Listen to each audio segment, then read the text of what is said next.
ऐसे हो क्यों भाई, एक बोतल ऐसे लगी है और एक दोनों बोतल ऐसे हैं। अगर इसको भरना है तो इस बोतल को क्या करना होगा, झुकना पड़ेगा।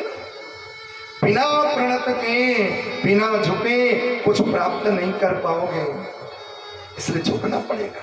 राजा परीक्षित ने प्रथम प्रणाम नहीं किया, किसको? सुखदेव जी को। लेकिन जब बड़ी बड़ी लंबी चौड़ी वाले महात्माओं को देखा प्रणाम करते हुए तो पहले पूछा है।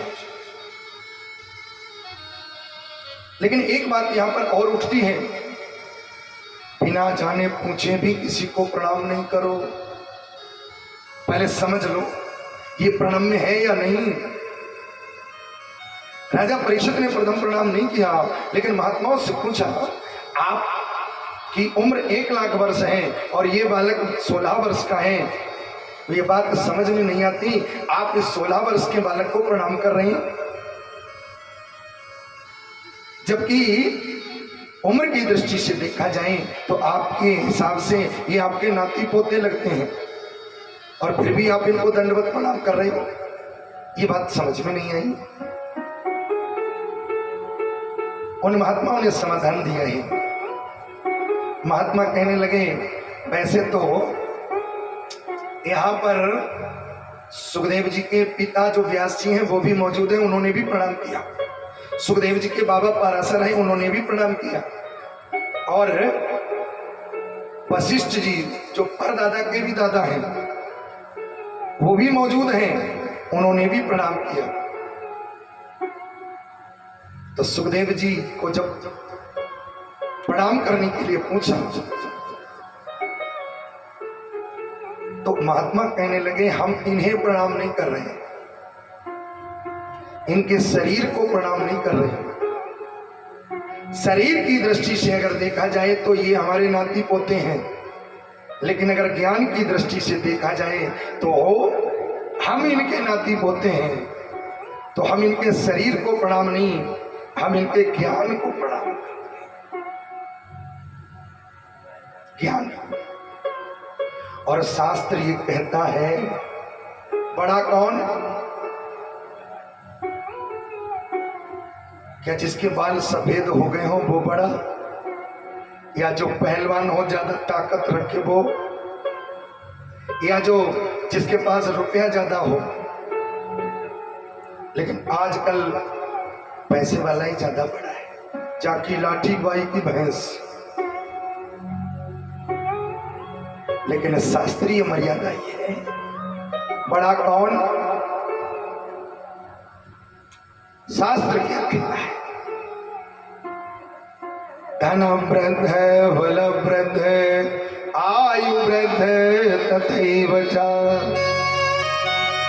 न धनवान बड़ा है, ना बलवान बड़ा है, न यशवान बड़ा है, तो बड़ा कौन? तेने हम ज्ञान वृद्ध है, जो ज्ञान विशेष है वो बड़ा है। तेने हम ज्ञान वृद्ध है, किंकरा शिष्य किंकरा, जो ज्ञानवान है उसको बड़ा बताया है।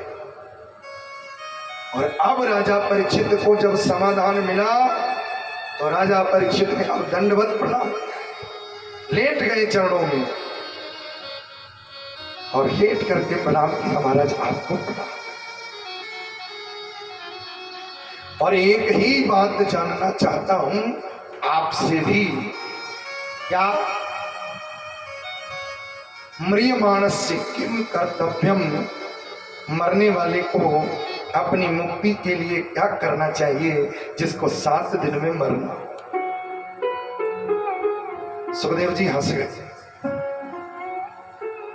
राजन, कोई मेहमान जब घर आए तो कम से कम चाय वाय तो पिलाए दो, नाश्ता पानी हो जाए, ताकि बाद में कछु पूछो। आए आए अभी 2 मिनट हुए नहीं और प्रश्न चालू हो गए। परीक्षित ने कहा, क्षमा करना महाराज, आप एक जगह उतनी देर रुकते हो जितनी देर एक गैया दूही जाती है, 10 से 15 मिनट, और मेरा समाधान बहुत बड़ा है, मेरी परेशानी बहुत बड़ी है।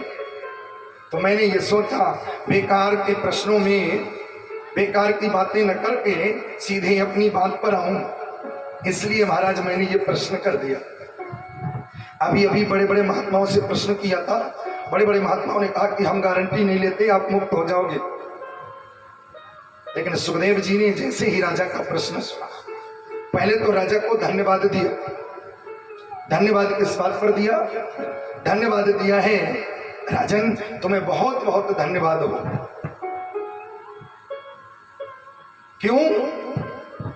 अच्छा ये बताओ, कोई राजा परीक्षित अगर प्रश्न ये करते मैं 7 दिन में मरने वाला हूं तो मैं मेरी मुक्ति के लिए क्या करूं, तो ये राजा परीक्षित का व्यक्तिगत प्रश्न था या सबके लिए था? बताओ, हैं? अपने लिए था केवल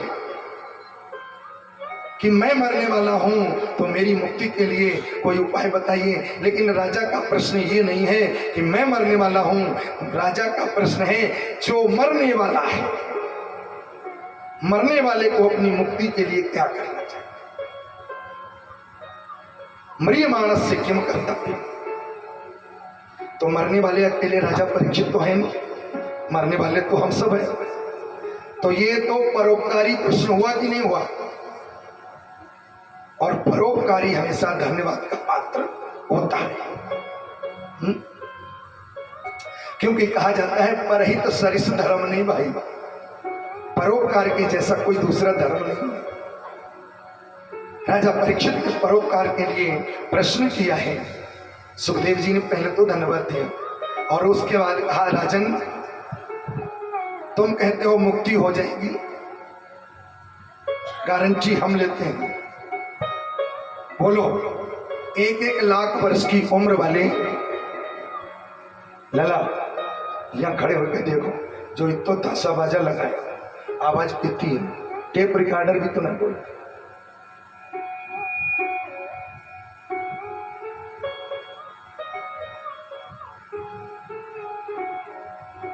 ट्रांजिस्टर ज्यादा बोलते हो, 8-8 डब्बा लगे फिर वो आवाज कितनी।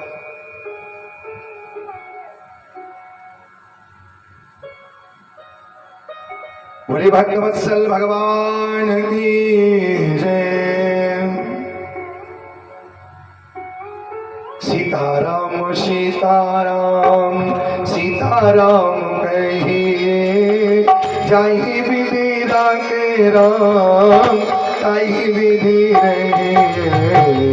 सीताराम सीताराम।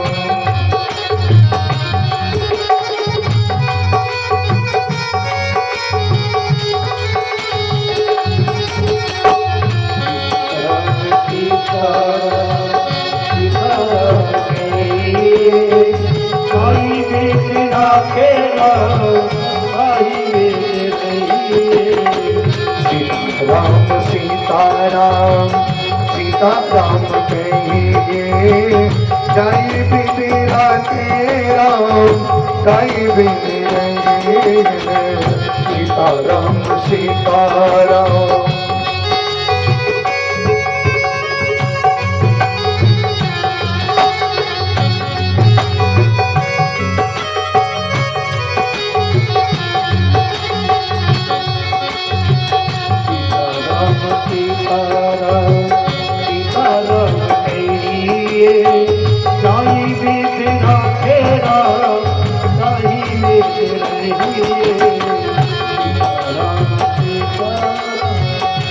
आया अभिमान प्यारे मान नहीं पाएगा, आया अभिमान प्यारे मान नहीं पाएगा। आया अभिमान प्यारे मान नहीं पाएगा, अभिमान प्यारे मान नहीं पाएगा। होगा प्यारे भाई जो श्री राम जी को भाएगा, होगा प्यारे वही जो श्री राम जी को भाएगा। धन्यवाद धन्यवाद निर्विवाद कहिए, जाहि विधि राखे राम ताही देते रहे। सीताराम सीताराम सीताराम कहिए ताही बेच राखेला ताही बेच रहिए सीताराम सीताराम।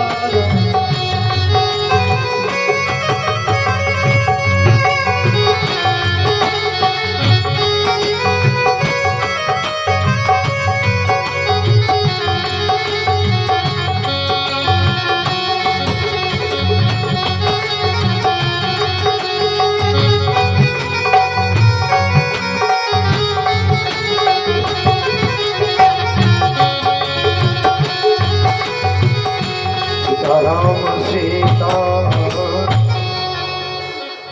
राजा परीक्षित ने पूछा, एक बात और बता दें, एक बात और बता दें, जब भी आप कथा सुनने के लिए जाएं सुधाकर भैया, या किसी से कुछ लेने के लिए जाएं, ओम प्रकाश जी, आप मुख्यमंत्री हैं, आप डिप्टी कलेक्टर हैं, आप बहुत बड़े मठाधीश हैं, ये अपने घर पर छोड़ करके आए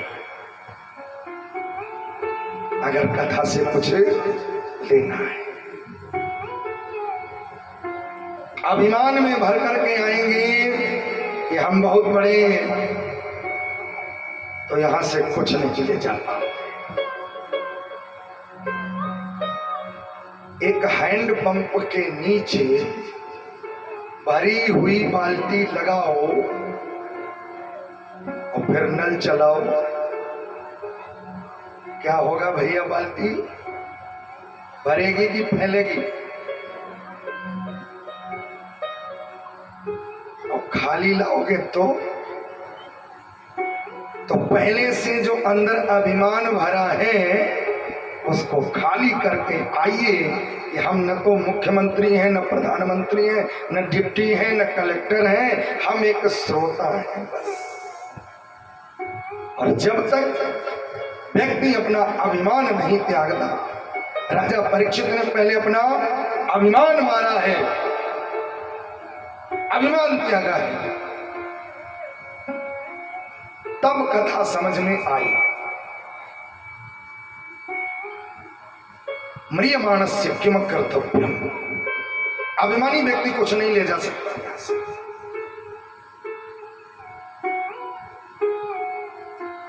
राजन, आप बिल्कुल चिंता न करिए, गारंटी हमारी है, मुक्ति हम दिलाएंगे तुम्हें। बोलो, 1,00,000 वर्ष के महात्मा ने हाथ खड़े कर दिए कि मुक्ति की गारंटी नहीं लेते, और 16 वर्ष के सुखदेव जी कह रहे हैं मुक्ति हम दिलाएंगे। और कभी कभी ऐसा ही होता है, किसी डॉक्टर के पास में जाओ और डॉक्टर इतना घबरा देते हैं कि अगर मरीज न मरने को हो तो भी मर जाए, इतने इतने इंजेक्शन लगेंगे और ये दवाइयां आएंगी, इतने इतने लाख रुपए खर्च होंगे, मरीज न मरता हो, हार्ट अटैक आ जाए।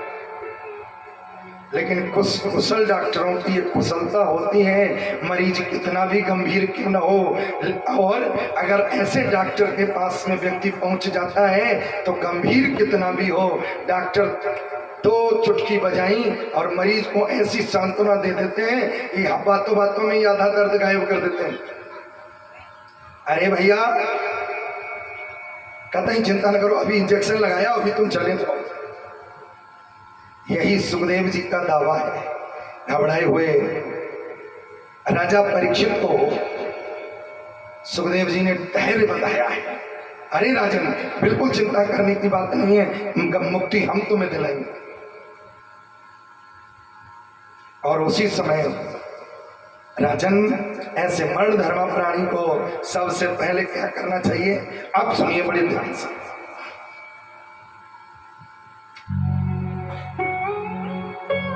माया को सब कोई भजे, माधव भजे न कोई, और जो कदापि माधव भजे तो माया चेरी होए। ऐसे मर्द धर्मा प्राणी को सबसे पहले भगवान कृष्ण की शरण में आ जाना चाहिए और उसे 4 बातों का अभ्यास करना चाहिए।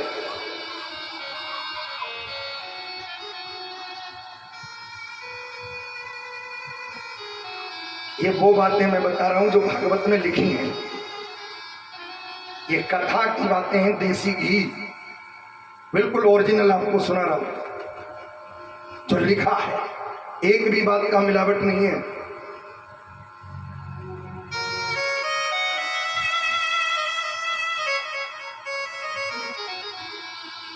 और फॉर्मेलिटी अगर कर रहा होता तो आदि भागवत की पढ़ चुकी होती, लेकिन वो बात बता रहा हूं जो वास्तविक है।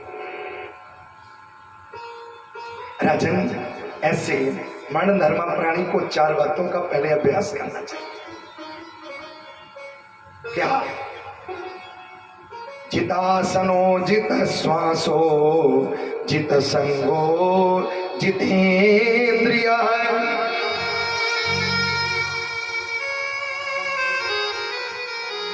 आसन को जीतना चाहिए। इसकी गूंज बनाओ जो बार बार रिपीट हो रही है।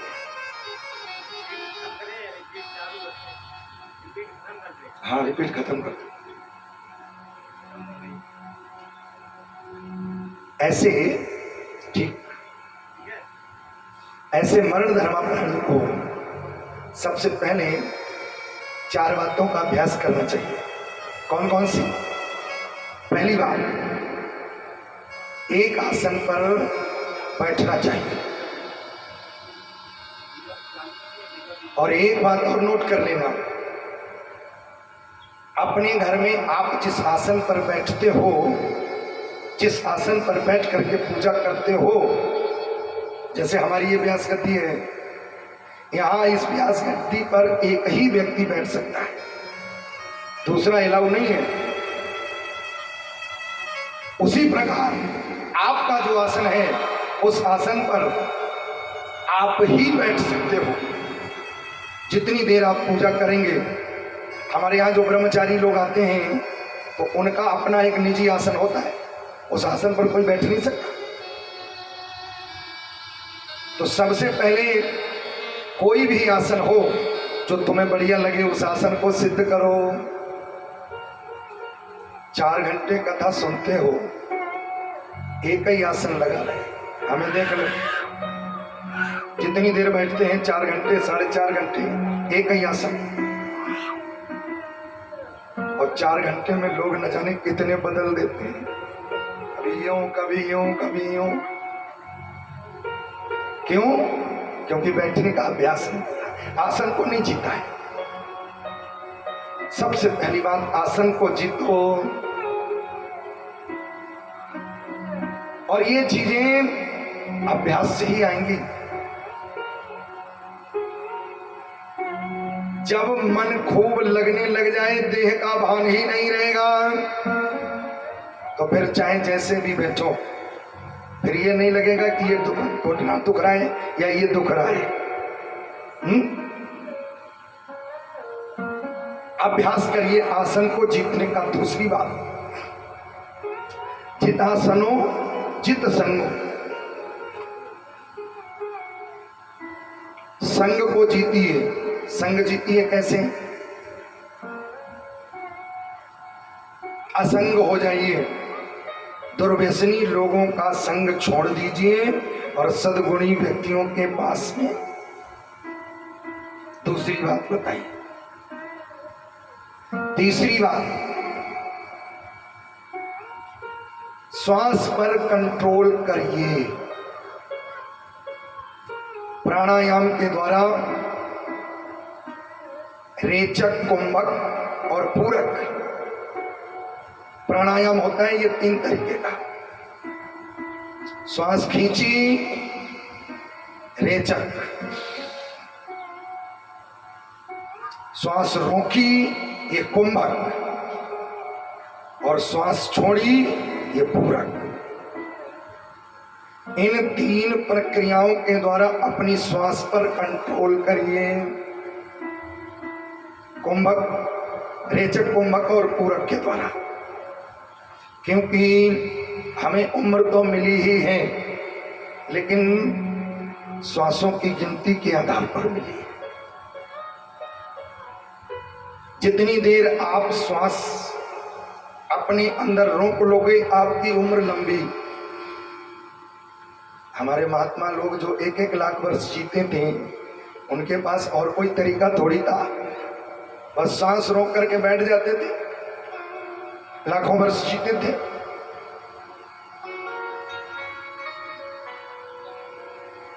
तो जितेंद्रिय, चौथी बात बताई जितेंद्रिय है, इंद्रियों पर कंट्रोल करिए। ऐसा ना हो इंद्रिय जो करना चाहे देखना चाहे वो देखें, नहीं, मन पर कंट्रोल करके मन को सारथी बना करके फिर इंद्रियों की सवारी करो।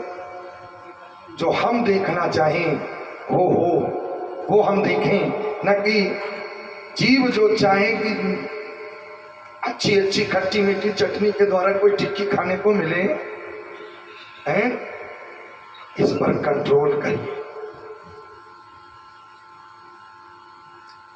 और सबसे ज्यादा अगर कोई खतरनाक चीज है तो ये जीव है। चाहे स्वाद के रूप में ले लो और चाहे बोली के रूप में ले लो।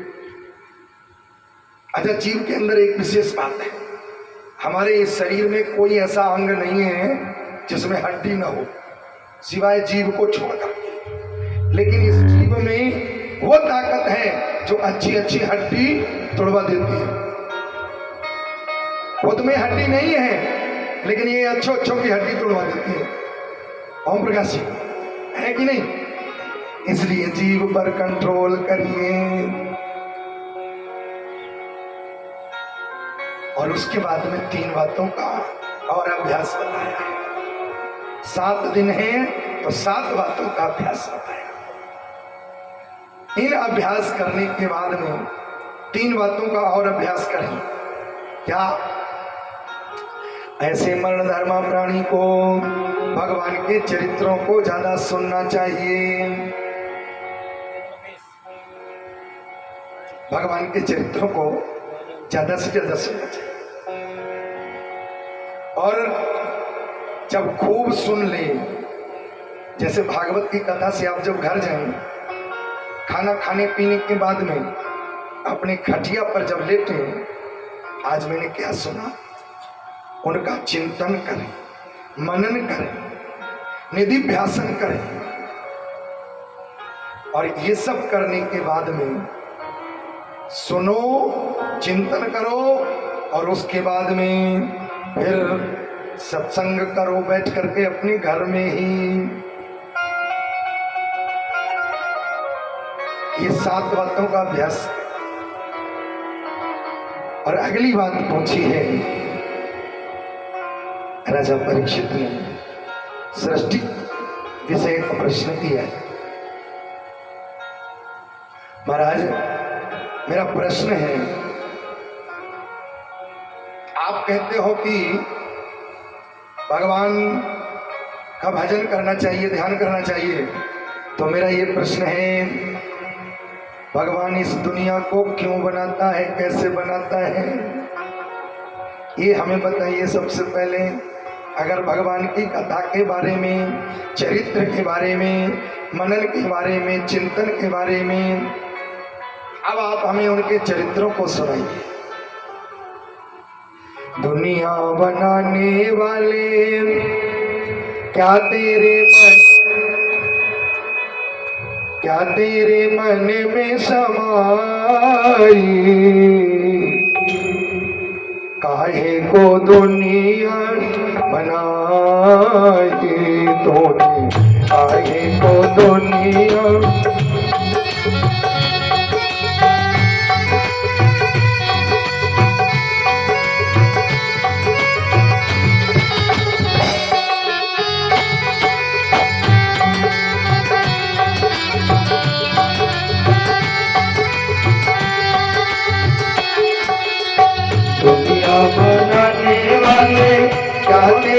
मन में समाए, काहे को दुनिया बनाई, तूने काहे को दुनिया बनाई।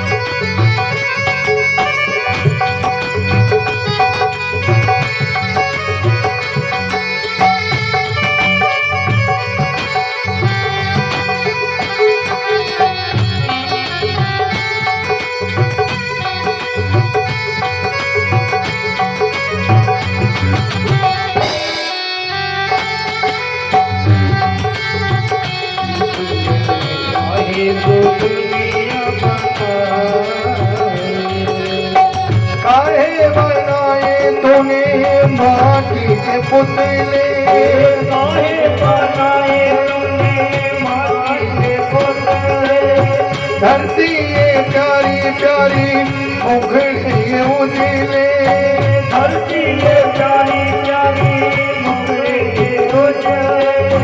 काहे बनाया तूने दुनिया का खेला, काहे बनाया तूने दुनिया का खेला, जिसमें लगाया अमर मन होगा मेला। गुम चुपता मसा देखे, गुम चुपता मसा देखे, बाहर तेरी खुदाई, काहे को दुनिया बनाई, तूने काहे को दुनिया बनाई।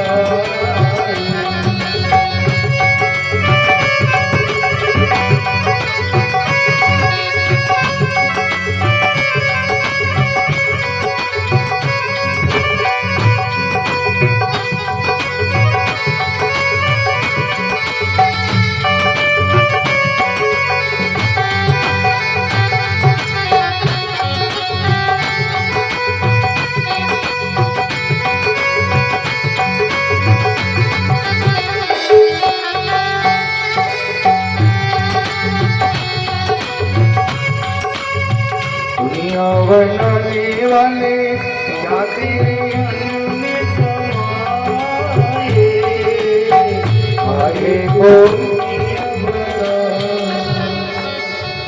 श्री सुखदेव जी कहते हैं राजन, सर्वप्रथम इस संसार में जब प्रलय हो जाता है तो भगवान नारायण ही, नारायण माने क्या होता है?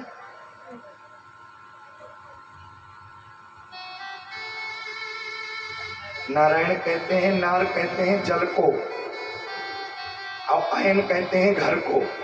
जिसका जल में घर हो वो है नारायण। संसार जलमग्न हो जाता है तो भगवान नारायण ही शेष नाग की सैया पर विराजमान रहते हैं, प्रलय के बाद भी, प्रलय में भी और प्रलय से पहले। इस संसार में केवल जल ही जल होता है।